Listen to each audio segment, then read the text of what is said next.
Ultra B2 capital G here. Got a couple of awesome red Supernova Dragon duels for you guys to check out, showing you the brand new Jack Atlas boss monster in action. And I did say that this monster was incredibly powerful. It's definitely one that can be a win condition, banishing your opponent's entire field, still being able to keep yours. I also said in my video covering the card, I wasn't sure how the hell you were going to make this thing. It does require 3 tuners to summon, which, I mean, have we ever seen that in a synchro monster before? It's actually quite incredible, but as a lot of people pointed out in the comment section below, I omitted and I completely forgot about one card that makes this stupidly easy to summon, and you guys will see this in these upcoming duels. Shout outs to my boy Stardust Yu-Gi-Oh! Still out here just absolutely crushing these combo decks and showing us that these boss monsters are a lot easier to summon than you might think. Anyways, he opens with the Pot of Desires to get him extra combo pieces, and well, I guess really to to get him extra combo pieces is right. He's going to activate Magical Mallet, and you're going to see he's pretty much going to sell out completely to try to get this thing on the field, activating another copy of Magical Mallet, but he's not done yet. He says, Cap, I still don't like my hand. I'm going to activate a copy of Reload. He's just taking all of those negs so that he can get to where he wants to get to. What he's looking to get to is this card right here, Junk Converter. So the way that you actually summon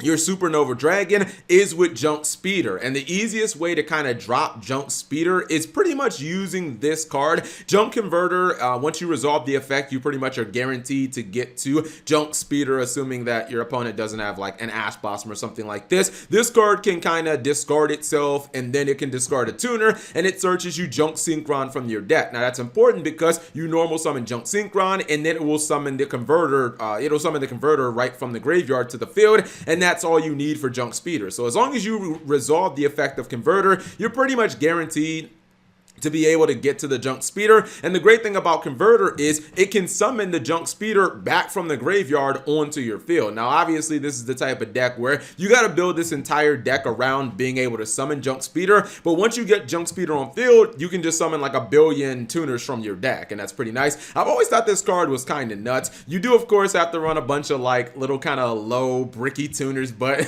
it doesn't matter. You're just at this point looking to add, you know, level 5 to, you know, 7 or I guess 7 more levels using tuners, and then you should be able to drop your Supernova Dragon. So you can see that it can kind of be done using just a couple of cards, using Junk Converter's effect. Now, Supernova Dragon is a powerful card, but you have to use it at the right time, because sometimes if you're playing against like a super combo-oriented deck and you let them get too many monsters on field, they can actually, like, they can put ways of disrupting this card. They can throw things at it like monster effect negation, because this card, even though it can respond to monster effects, it can still be targeted and it can still be negated by things like a Palausa. So you gotta kind of make sure that when you use this card, it's probably going to stop your opponent's turn. Heroes are a deck that can kind of play through a lot. You can see as long as they have Malicious, they can still actually summon. Unfortunately, his opponent doesn't really have any live plays other than Miracle Fusion, so he's just not going to do anything. He's actually going to go for a second copy, since this deck pretty much only does one thing. If you can make another Junk Speeder,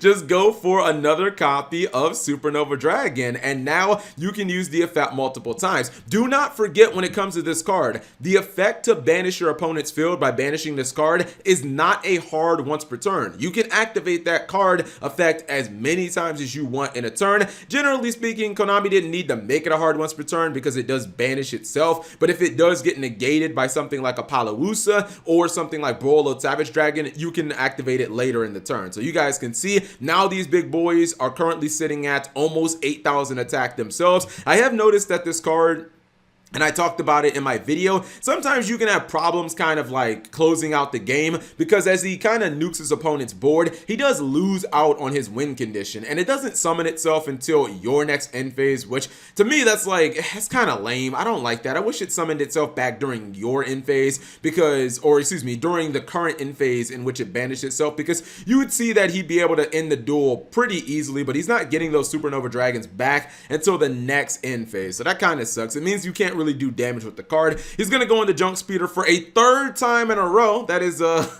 that's going to mean he's going to drop 3 of these Supernova Dragons. Pretty damn awesome. His opponent does use the Honest Neos, which that's not going to be enough damage to stop this card. I hope he knows that. Anyways, it didn't matter. Stardust Yu-Gi-Oh! Just said, you know what, I'm just going to go ahead and chain my ability. I'll banish your Malicious Bane so I don't have to worry about it. But during the end phase, he is going to get them all back. So he's still not able to like win the game there, but he does have 3 9,000 attack monsters. Now, unfortunately for him, his opponent says, give me 2 of them monsters, and he super polys them away. But when his Starving Venom tries to activate, he can banish it once again. You just see how how hard it is sometimes to kind of capitalize off the pressure that Red Nova creates, because it doesn't generally summon itself back in a turn where you have a battle phase. Like, it summons itself after the battle phase. So even though you've got this 9,000 beater ready to just go ham on your opponent, it kind of like you have to wait until the next turn to be able to kind of kill him. Now, he finally got his opponent down where he didn't really have any resources, and he's able to one-shot him. But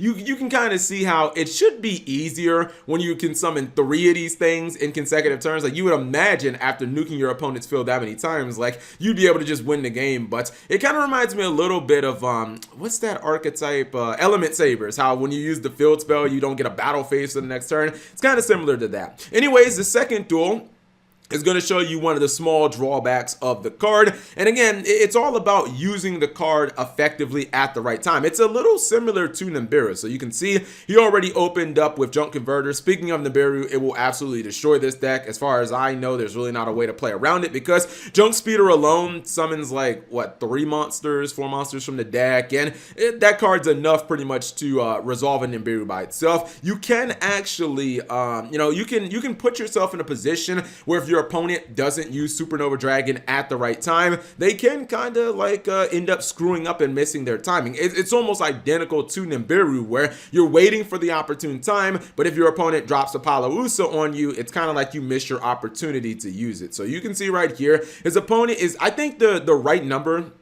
is if your opponent puts 4 monsters on field, I feel like you just have to, well, if they use a monster effect, of course, I feel like you just kind of have to shotgun your Supernova Dragon. Like, with your opponent having 3 monsters on field, maybe he didn't feel like using it because his opponent had yet the normal summon, and obviously, like a danger deck, if they use their normal summon for like Armageddon Knight, they can get a lot of value out of that. But if you let them get too many monsters on field like this, then they can go for a Palausa, and then you're kind of just like stuck. He could have activated it on the effect of Beige, and what that would have done was it would have at least banished the 3 danger monsters on field, plus it would have banished the gates. He still would have had a hand, so I think he still could have gone and done some stuff, because he would have still had a danger in hand. He still has Steam the Cloak, he still has Zephyros the Elite, so maybe he can still like do some stuff, but he is going to lock him out.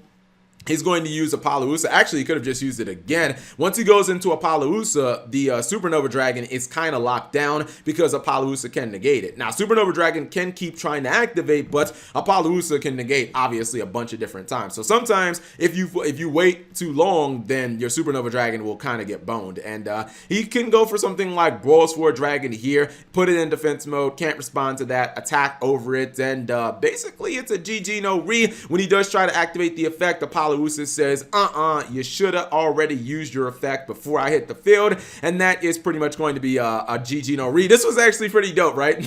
He uses E-Virus, and his opponent has like lots of spells in his hand. So what he does is he says, I'm going to activate Call by the Grave, and then I'm going to chain reload, get these spells out of my hand, and hopefully try to draw some monsters. I thought that was kind of cool. Unfortunately, he didn't draw another copy of Junk Converter, so I feel like he's probably just going to end up losing.